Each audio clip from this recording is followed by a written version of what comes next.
Welcome. This is the third video of Thesis Preparation video guide. Here we will be discussing on thesis format. A thesis generally consists of three main parts, namely preliminary pages, then body of the thesis, and finally supporting pages containing references and etc.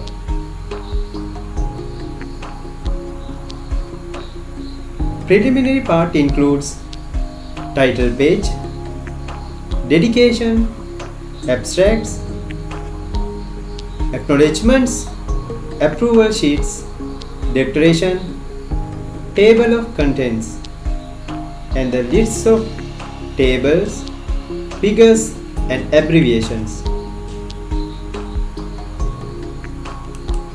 Then we will be moving on to title page.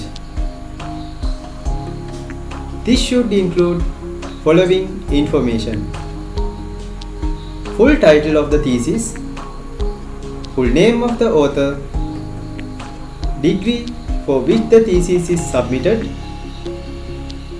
name of the university, then name of the faculty, lastly month and year of submission.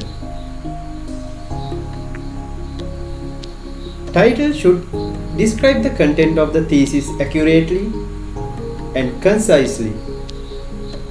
Normally, better to omit words such as an investigation, an analysis, or a study, which are redundant. Next is typical layout of a thesis. This includes first front cover, then preliminary pages starting from title page up to abbreviations or notations or glossary, then body of the thesis, thereafter references, bibliography, appendices, biodata, list of publications, and finally the back cover page. Next we will be looking at body of the thesis. Body of the thesis normally consists of sections which are organized as chapters. Chapter may be divided into major sections and subsections. Main or primary headings within chapters are to be centered, while subheadings or the secondary headings are left justified. Tertiary headings are indented 5 spaces and are not listed in the table of contents.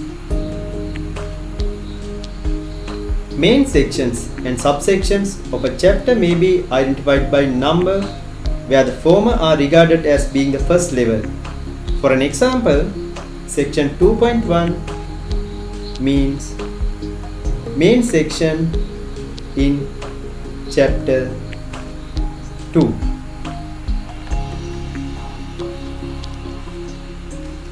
Next, we will be looking at chapter layout. Start with first chapter, that is introduction, then second one literature review, then third methodology, fourth results, fifth discussion, then finally summary, conclusions and recommendations.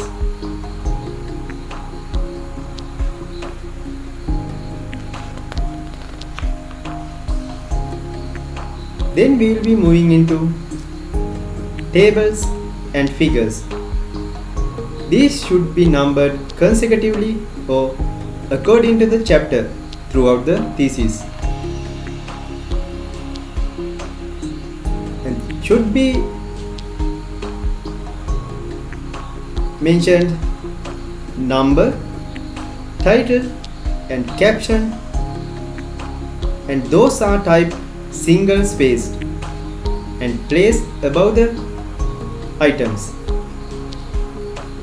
Sources and notes should be placed directly below these items. Next, equations, footnotes, and then we'll be moving on to header and footer. These areas should not be used in general. Next is citations. Here the student is responsible for choosing a style of citation as directed by the course that is appropriate to the field and using that style correctly and consistently. Next is references or bibliography. References section contains a list of works cited in the thesis.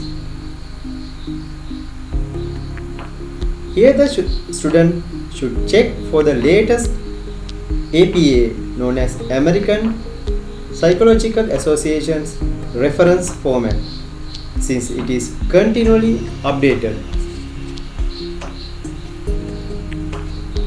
Thereafter, we can identify appendices and biodata of the student, and lastly, list of publications which should not mention as references. With that, we'll be concluding the session. Thank you and wish you all the very best for your thesis writing.